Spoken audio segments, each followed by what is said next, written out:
U.S. breaking news, change your read newspaper habit. Washington, Pulse nightclub shooting survivor Luis Javier Ruiz joined a few dozen others at a so-called Freedom March in Washington, D.C. on Saturday, where those in attendance celebrated no longer identifying as gay or transgender. "I don't want to tell everyone it's a gay to straight thing because God is not calling me to that," Ruiz told NBC News. "I feel that I want to live in a life of purity. I feel that through loving Christ, He will walk me out of any situation. I love the LGBTQ community, I love my family. There's no hate here, there's love." Ruiz, who said he no longer identifies as gay and denied going to conversion therapy, promoted his decision to attend the event on Facebook. That post, which has since been taken down, led to threats and the loss of many friends, Ruiz said.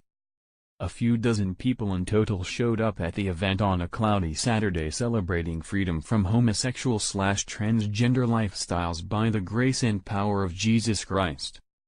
According to the march, Jeffrey McCall, a former transgender rights activist and organizer of the event, shared his story, which seemed to have taken a sharp turn from his days of LGBTQ advocacy.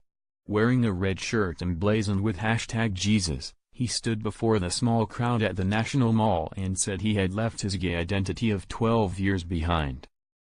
"Everyone has marches, all kinds of views and opinions," McCall said, explaining his decision to hold the event.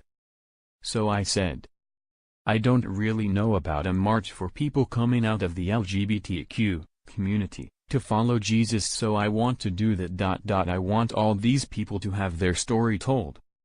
So I said, why don't I provide an outlet for people to march and have their stories told?" McCall said.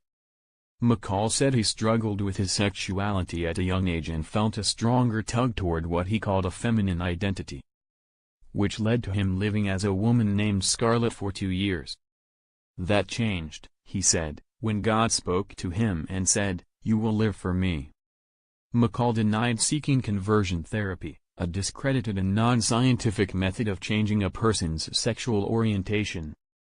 Saturday's event was co-sponsored by Voice of the Voiceless, which has previously advocated for forms of conversion therapy on college campuses but says its mission is to defend the rights of former homosexuals, individuals with unwanted same-sex attraction, and their families. Darren Mell, president of Voice of the Voiceless, said he did not seek conversion therapy in his personal journey from homosexuality to heterosexuality. He said the decision was not forced but a choice. "I didn't convert, as in go through a program. I saw Jesus about who I am.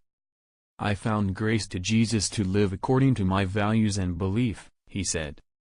McCall said the journey to living his new life in Christ and outside that LGBTQ community has not been easy, but he plans to bring the event to other cities in future.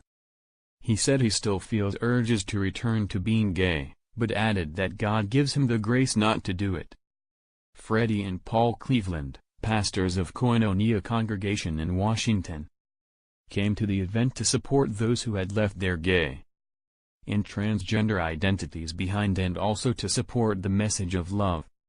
"It was very fair, especially for those who have struggled with homosexuality," Freddie Cleveland said, adding that she was moved to hear people open up about their experiences with depression and other issues.